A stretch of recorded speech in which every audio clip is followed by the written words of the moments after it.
जय हिंद साथियों, अगर आप यूपी होम गार्ड की तैयारी कर रहे हो तो ये वीडियो आपके लिए बहुत ही इंपॉर्टेंट है।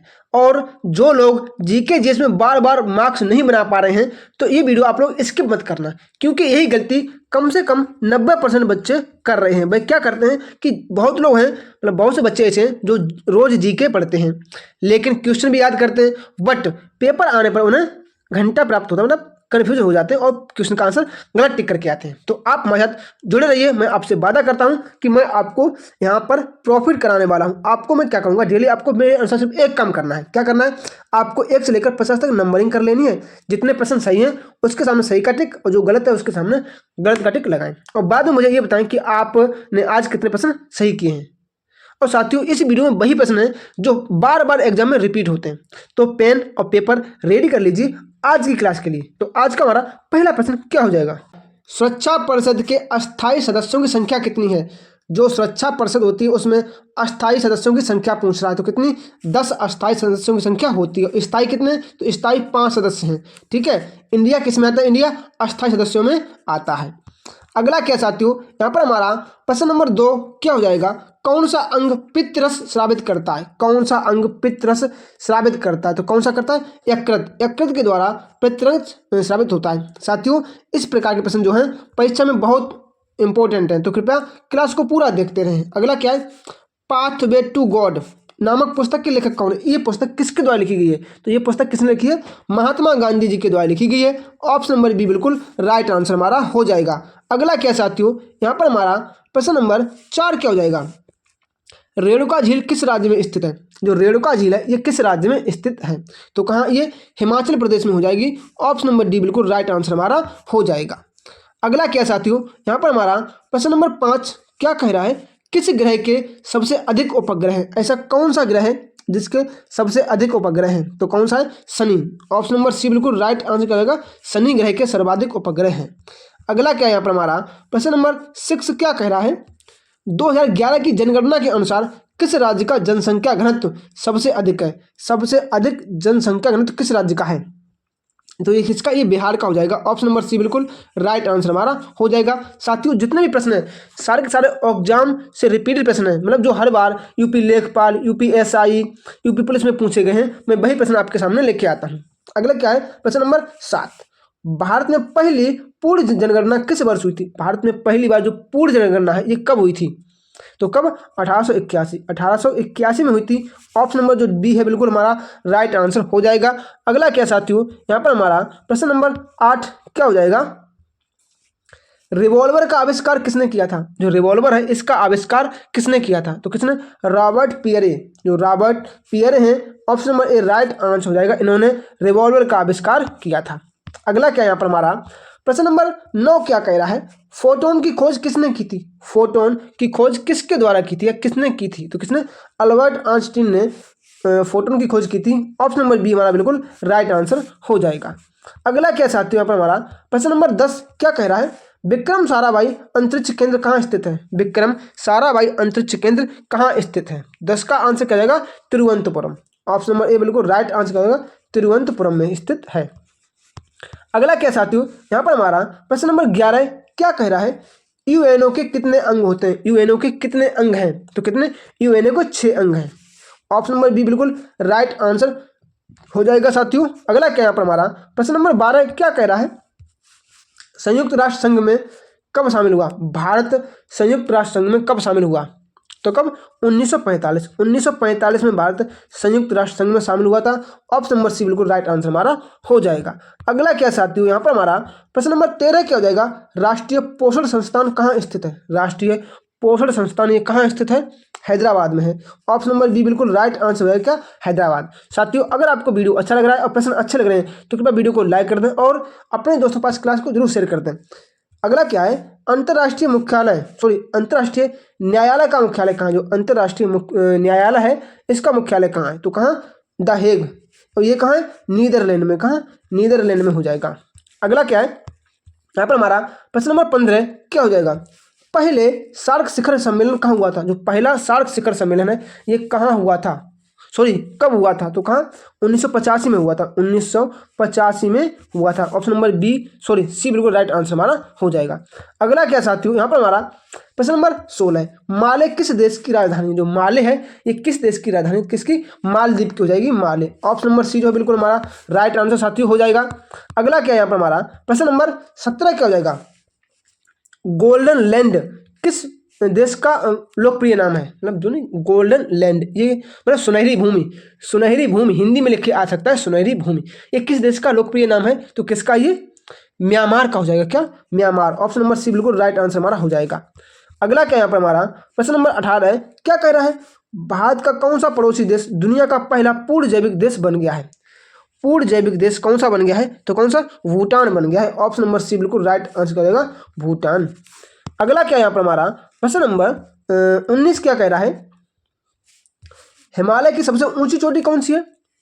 बताइए। देखो हिमालय की जो सबसे ऊंची चोटी है वह कौन सी है? Mount Everest. ये कहाँ स्थित है? ये नेपाल में स्थित है। तो ऑप्शन नंबर डी बिल्कुल हमारा राइट आंसर हो जाएगा। अगला क्या है यहाँ पर हमारा प्रश्न नंबर 20 क्या कह रहा है साथियों? अराकान योमा पर्वत श्रृंखला किस देश में है? साथियों ये जो अराकान योमा पर्वत श्रृंखला ये म्यांमार में है। तो ऑप्शन नंबर हमारा क्या हो जाएगा? बी राइट आंसर हो जाएगा, म्यांमार। बहुत इंपॉर्टेंट प्रश्न है और ये हिमालय का ही पार्ट है, ये हिमालय का ही पार्ट है, आपको याद रखना है। अगला क्या है यहाँ पर हमारा प्रश्न नंबर 21, मलेशिया का राष्ट्रीय खेल कौन सा है? जो मलेशिया है इसका राष्ट्रीय खेल कौन सा है? तो बैडमिंटन हो जाएगा, बैडमिंटन। ऑप्शन नंबर सी जो है बिल्कुल राइट आंसर इसका हो जाएगा। अगला क्या है यहाँ पर हमारा प्रश्न नंबर 22 क्या कह रहा है? मैत्री एक्सप्रेस भारत और किस देश के बीच एक अंतर्राष्ट्रीय ट्रेन है? मैत्री एक्सप्रेस जो है ये भारत और बांग्लादेश के बीच, किसके? बांग्लादेश के बीच ये ट्रेन चलती है। तो ऑप्शन नंबर बी बिल्कुल राइट आंसर हो जाएगा। अगला क्या साथियों यहाँ पर हमारा प्रश्न नंबर 23, हीना सिद्धू किस खेल से जुड़ी है? देखो यहाँ पर खेल से भी संबंधित मतलब प्रश्न है जो कि बहुत इंपॉर्टेंट है। इस प्रकार के जब प्रश्न आते हैं तो आखिरकार बच्चे गलत कर देते हैं, मतलब 90% बच्चे हैं जो इन्हें गलत कर देते हैं, उन्हें पता ही नहीं है कि किस खिलाड़ी का संबंध। देखो आप ये मानो कि जैसे कि बड़े खिलाड़ी का नाम नहीं आता है क्योंकि उन्हें पता है, ये सभी जानते हैं, तो उन्हीं खिलाड़ियों का नाम आता है जिन्हें बहुत कम लोग जानते हैं। तो 23 का आंसर क्या जाएगा? शूटिंग। ऑप्शन नंबर बी बिल्कुल राइट आंसर हो जाएगा।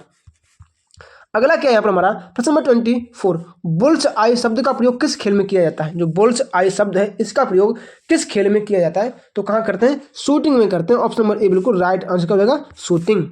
अगला क्या है यहाँ पर हमारा प्रश्न नंबर 25 क्या हो जाएगा? डिंग एक्सप्रेस किसे कहा जाता है? बताइए, बहुत इंपॉर्टेंट नाम है। किसे? पीटी उषा को कहा जाता है? नहीं, Hima Das. Option number B हो जाएगा क्या? हिमा दास। अगला क्या है यहाँ पर हमारा प्रश्न नंबर 26, ओलंपिक पदक जीतने वाली पहली भारतीय महिला कौन थी? पहली भारतीय महिला ओलंपिक पदक जीतने वाली तो कौन? Karnam Malleswari. Option number C हो जाएगा, कर्णम मल्लेश्वरी। अगला क्या है यहाँ पर हमारा प्रश्न नंबर 27 क्या कह रहा है? मानव शरीर में जल संतुलन के लिए कौन सा अंग जिम्मेदार है? जल का संतुलन कौन करता है? तो गुर्दे करते हैं। ऑप्शन नंबर बी बिल्कुल राइट आंसर हमारा हो जाएगा। अगला क्या है यहाँ पर हमारा प्रश्न नंबर क्या हो जाएगा? 28, पीनियल ग्रंथि कहाँ स्थित होती है? पीनियल ग्रंथि कहाँ पाई जाती है? तो कहाँ? मस्तिष्क में पाई जाती है, हमारे दिमाग में पाई जाती है। अगला क्या है यहाँ पर हमारा प्रश्न नंबर 29, एक वयस्क मनुष्य के पास कितने रदनक होते हैं? कितने रदनक दांत होते हैं? तो कितने? 4 रदनक होते हैं। ऑप्शन नंबर बी बिल्कुल राइट आंसर हमारा हो जाएगा। अगला क्या है यहाँ पर हमारा प्रश्न नंबर 30 क्या कह रहा है? कान की हड्डियों की कुल संख्या कितनी होती है? देखो एक कान में 3 हड्डियां होती हैं, तो दोनों कान में कितने हो जाएंगे? 6 हो जाएंगे। तो ऑप्शन नंबर क्या हो जाएगा? सी। अगला क्या है यहाँ पर हमारा प्रश्न नंबर 31 क्या हो जाएगा साथियों? चांदी का आपेक्षिक घनत्व कितना होता है? चांदी का आपेक्षिक घनत्व ये कितना हो जाता है? तो 31 का आंसर क्या हो जाएगा साथियों? 31 का आंसर क्या हो जाएगा? 10.8। ये इसका आपेक्षिक घनत्व होता है। Option number B. अगला क्या साथियों यहाँ पर हमारा प्रश्न नंबर 32, पारा का अयस्क कौन सा है? पारा का अयस्क कौन सा है? साथियों जो जब ये प्रश्न आता है तो प्रश्न लोग मतलब जल्दी में गलत कर देते हैं कि ये तो हमें पता ही है, लेकिन इसका आंसर कम से कम इतने % लोग गलत कर देते हैं। तो इसका राइट आंसर क्या होगा? शनिवार। अगला क्या है यहाँ पर हमारा प्रश्न नंबर 33 क्या कह रहा है? तांबे की परमाणु संख्या कितनी होती है? जो तांबा होता है इसकी परमाणु संख्या कितनी होती है? तो 29 होती है। ऑप्शन नंबर बी बिल्कुल राइट आंसर हमारा हो जाएगा। साथियों अगर आपको वीडियो अच्छा लग रहा है तो वीडियो को लाइक जरूर कर दें, अपने दोस्तों के पास क्लास को जरूर शेयर कर दिया करें ताकि वह लोग भी ये सभी इंपॉर्टेंट प्रश्न पढ़ सकें। अगला क्या है? 34, धातुओं का राजा किसे कहा जाता है? तो धातुओं का राजा है ये किसे कहते हैं? सोना को कहते हैं धातुओं का राजा। अगला क्या है यहाँ पर हमारा प्रश्न नंबर 35 क्या कह रहा है? गन मेटल किस मिश्र धातु से बनता है? गन मेटल तो क्या जाएगा? ये सभी। देखो तांबा से मिलकर बनता है, टिन, जस्ता, ये सभी प्रयोग होते हैं गन मेटल बनाने में। अगला क्या है यहाँ पर हमारा प्रश्न नंबर 36, मैग्नीशियम को जलाने पर क्या बनता है? मैग्नीशियम को जलाने पर क्या बनता है? तो क्या राख, राख बनती है मैग्नीशियम को जलाने पर। और अगला क्या है हमारा 37, किस खनिज को मूर्खों का सोना कहते हैं? मूर्खों का सोना किसे कहा जाता है? तो पाइराइट, किसे? पाइराइट को मूर्खों का सोना कहते हैं। ऑप्शन नंबर बी हमारा राइट आंसर हो जाएगा। अगला क्या साथियों यहाँ पर हमारा प्रश्न नंबर 38, सबसे कठोर धातु कौन सी है? सबसे कठोर धातु कौन सी है? तो कौन सी? क्रोमियम हो जाएगी, chromium. Option number B right answer हमारा हो जाएगा साथियों। अगला क्या है यहाँ पर हमारा प्रश्न नंबर 39, क्या है? एशियाई विकास bank, ADB, Asia development bank, मुख्यालय कहाँ है? तो कहाँ? Manila, Philippines. अगला क्या है प्रश्न नंबर 40 का हो जाएगा, सूर्य के सबसे निकटतम ग्रह है? सूर्य के सबसे निकटतम ग्रह कौन सा है? तो बुध। कौन सा? बुध हो जाएगा सूर्य के सबसे निकटतम ग्रह। अगला क्या साथियों यहाँ पर हमारा प्रश्न नंबर 41, बांदीपुर राष्ट्रीय उद्यान और नांगलहोर राष्ट्रीय उद्यान कहाँ स्थित है? बहुत इंपॉर्टेंट प्रश्न है साथियों, यूपीएससी में पता नहीं कितनी बार पूछा गया है। तो इसका राइट आंसर क्या जाएगा? Karnataka, option number D. चलिए अगला क्या है प्रश्न नंबर हमारा 42, चांदी का प्रतीक शांति का प्रतीक किस पक्षी को माना जाता है? क्या दिमाग में चल रहा है? शांति का प्रतीक तो किसे? कबूतर को माना जाता है शांति का प्रतीक। ऑप्शन नंबर ए बिल्कुल राइट आंसर हमारा हो जाएगा। अगला क्या यहाँ पर हमारा प्रश्न नंबर 42, क्या कह रहा है? जिम कॉर्बेट टाइगर रिजर्व किस राज्य में है? जिम कॉर्बेट टाइगर रिजर्व ये कहाँ है? ये उत्तराखंड में है। ऑप्शन नंबर ए बिल्कुल राइट आंसर हमारा हो जाएगा। अगला क्या है प्रश्न नंबर 44, क्या कह रहा है? नकटी पक्षी अभ्यारण्य किस राज्य में? नकटी पक्षी तो ये कहाँ? ये बिहार में हो जाएगा। ऑप्शन नंबर बी बिल्कुल राइट आंसर हमारा हो जाएगा। प्रश्न नंबर हमारा 45 क्या कह रहा है? सतपुड़ा श्रेणी की सबसे ऊंची चोटी कौन सी है? तो कौन सी? धूपगढ़ हो जाएगी। ऑप्शन नंबर सी बिल्कुल राइट आंसर। ठीक है। अगला क्या है प्रश्न नंबर हमारा 46, पीएम सर्वोदय योजना किससे जुड़ी है? जो पीएम सर्वोदय योजना ये किससे जुड़ी है? ये सोलर पैनल से जुड़ी है। ऑप्शन नंबर ए बिल्कुल राइट आंसर हमारा हो जाएगा। अगला क्या यहाँ पर हमारा प्रश्न नंबर 47, क्या कह रहा है? किसी देश ने 6G सेवा का सफल परीक्षण किया? तो किसने? चाइना के द्वारा किया गया। ऑप्शन नंबर सी बिल्कुल राइट आंसर हो जाएगा। अगला क्या है हमारा 48, क्या कह रहा है? असहयोग आंदोलन की शुरुआत कब हुई थी? तो कब? 1920 में असहयोग आंदोलन की शुरुआत हुई थी। Option number C right answer हो जाएगा। अगला क्या यहाँ पर हमारा प्रश्न नंबर 49, 1916 ईस्वी में कोलकाता में होम रूल लीग की स्थापना किसने की? होम रूल लीग की स्थापना किसने की थी? तो किसने? ये एनी बेसेंट ने की थी। अगला क्या है यहाँ पर हमारा प्रश्न नंबर 50, क्या कह रहा है? मार्च 1919 में खिलाफत आंदोलन समिति का गठन किस शहर में हुआ था? तो कहाँ? बॉम्बे में हुआ था। साथियों जैसे आपने 50 प्रश्नों पर आपने ऐसा टिक किया होगा मेरे कहीं अनुसार कि ये हमारा पहला सही है, दूसरा सही है, तीसरा गलत है। तो अब आप मुझे ये बताइए कि इस प्रकार से आपने कितने क्वेश्चन सही किए हैं। कृपया कमेंट बॉक्स में कमेंट करके मुझे बताएं ताकि मुझे पता चल सके कि आप लोग कितना कवर कर रहे हो। ठीक है, तो चलिए साथियों वीडियो को लाइक कर दीजिए प्लीज़, और वीडियो को शेयर कर दीजिए अपने दोस्तों के पास, और चैनल को सब्सक्राइब करना बिल्कुल ही ना भूलें ताकि मेरा वीडियो सुबह 7 बजे पड़ जाता है तो आपके पास नोटिफिकेशन पहुंच जाए और आप लोग उसे देख के होमगार्ड की तैयारी में अपने 4 चांद लगा सकें। तो चलिए साथियों मिलते हैं अपनी अगली क्लास में, तब तक के लिए जय श्री राम, राधे राधे।